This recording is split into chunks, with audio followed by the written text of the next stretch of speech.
ലൈവില് ജിൻഡോയുടെ വൻ കോമഡികളാണ് കേട്ടോ. ജാസ്മിൻ ആയിട്ടാണല്ലോ ജിൻഡോ പരകായ പ്രവേശനം ചെയ്യുന്നത്. ജാസ്മിൻ്റെ ഒരു ഡ്രസ്സ് എടുത്ത് ഇട്ടിട്ട് ഇറക്കാനും പറ്റുന്നില്ല, ഊരാനും പറ്റണില്ലാത്തൊരു അവസ്ഥയിലാണ് നിന്ന്. അപ്പോൾ ബാക്കിലൊക്കെ ഇങ്ങനെ കാണാം. അപ്പോൾ ജാസ്മിൻ വന്നിട്ട് പറയുന്നുണ്ട്, ഞാനിങ്ങനെ ബാക്ക് കാണിച്ചിട്ടൊന്നും നടക്കാറില്ല, മാറ്റാനൊക്കെ പറഞ്ഞിട്ട് അവസാനം ശ്വാസം മുട്ടിയിട്ട് എല്ലാവരും അത് ചിരിച്ച്. പിന്നെ നോറയും അർജുനും കൂടെ അതങ്ങ് ഊരി കൊടുത്തിട്ട് വേറൊരു ഡ്രസ്സ് തയ്യലൊക്കെ ജിൻഡോ ജാസ്മിനോട് വാശി പിടിച്ച് തയ്യലൊക്കെ അഴിച്ചാണ് ഇട്ടിരിക്കുന്നത്.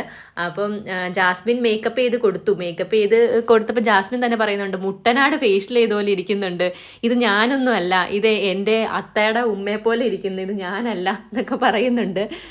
എന്താണെങ്കിലും ജിൻഡോയുടെ വേഷം ശരിക്കും പറഞ്ഞാൽ നല്ല കോമഡി ആയിട്ടുണ്ട്. മുഖത്ത് താടിയൊക്കെ ഉള്ളത് കൊണ്ട് വൈറ്റ് വാഷ് ചെയ്തിട്ടൊക്കെയാണ് ചെയ്തുകൊണ്ടിരിക്കുന്നത്. എന്നിട്ട് അർജുനൊക്കെ പറയുന്നുണ്ട്, എൻ്റെ മുഖത്തേക്കൊന്നും നോക്കല്ലേ മനുഷ്യ, ചിരി വന്നിട്ട് പാടില്ല നിങ്ങളെ കണ്ടിട്ട് എന്ന്. ഒത്തിരി മേക്കപ്പ് ഇട്ട് താടി നരച്ച് വയസ്സായ ഒരാളെ പോലെയാണ് ഇരിക്കുന്നത്. ഇനി പ്രകടനവും കൂടി അടിപൊളിയാക്കിയിട്ടുണ്ടെങ്കിൽ അർജുനൊപ്പം ജിൻഡോ പരകായ പ്രവേശൻ ടാസ്ക് തൂക്കും.